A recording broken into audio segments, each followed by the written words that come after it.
the Magellan's Cross, and actually this is not the original cross.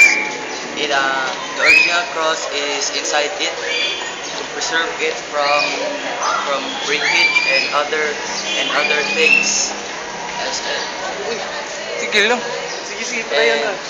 Naman, this cross was the first evidence of this cross is planted back then when when Magellan and his company and his soldiers have set foot here in Cebu and influence us especially with our religion.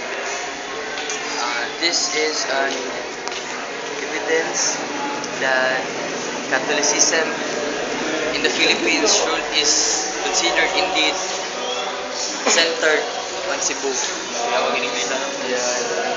Mana? As we have observed, as we have observed here, these are the candles that shows the prayers or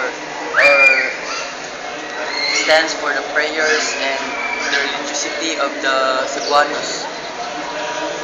Cebuanos are really indeed religious persons. Here, you can put your donations to the cross and to the church. It is for the renovation and the improvement further of the church and this establishment. That